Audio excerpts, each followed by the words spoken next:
بسم الله الرحمن الرحيم. الحمد لله رب العالمين، والصلاة والسلام على سيدنا ونبينا محمد وعلى آله وأصحابه أجمعين. السلام عليكم ورحمة الله وبركاته.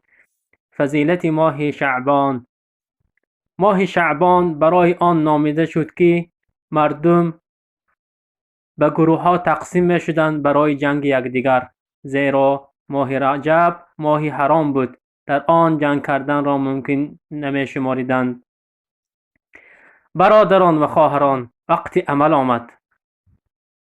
ما در باره فضیلت شعبان بسیار خواندیم، شنیدیم، لیکن الان وقتی عمل است. خیلی که همگان معلوم است همه چیز با یک سیستم نو بنیاد نو پیشکش می گردد. بیایید ما اکنون باید این شنیده را با سیستم نو قبول نماییم، عمل را پیشه کنیم، زیرا الان به ما فرصت رسید باید در این ماه مبارک عمل را بیشتر اجرا نماییم. ماه شعبان هشتمین ماه هجری است که قبل از ماه رمضان واقع می گردد. پیامبر صلی الله علیه و سلم بیشتری روزهای این ماه را به روزه می گذرانیدند. البته حدیث های زیاده در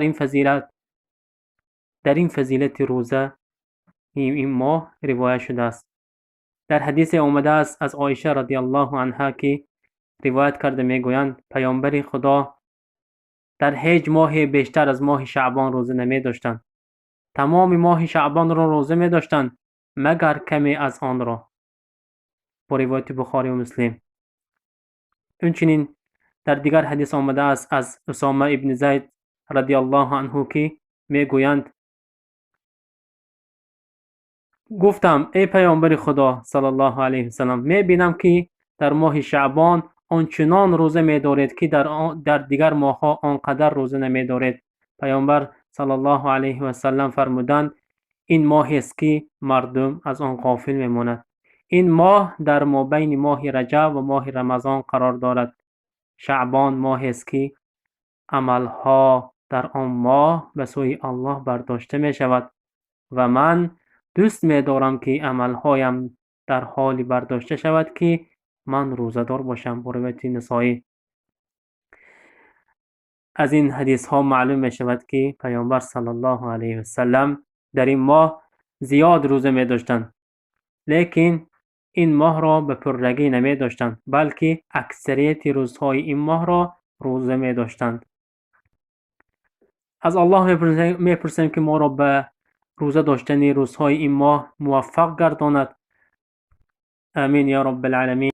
برادران و خواهران، این ماه را ماه قرآن هم میگویند.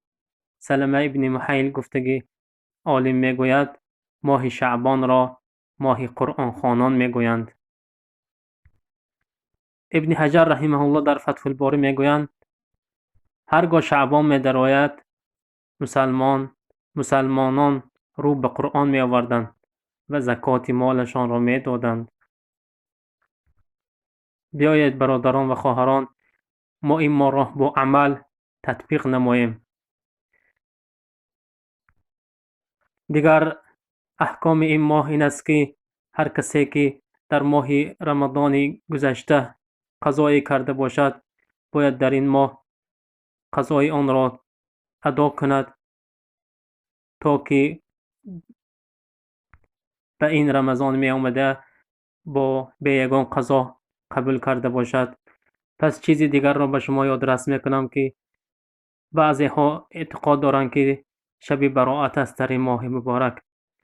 نه، البته در این ماه یگان شب براءت وجود ندارد، زیرا به ما یگان دلیل صحیح نداریم.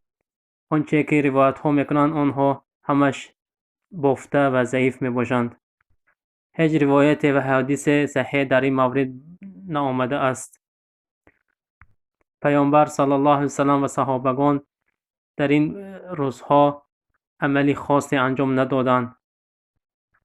عبدالرحمن ابن زید که از تابعین ها می باشند می گویند به خاطر ندارم که کسی از مشایخ و فقهای ما به شب نیمه شعبان اهمیتی قائل باشند و هیچ کس نیمه شعبان را متوافق به دیگر شبها نمی‌دانستند.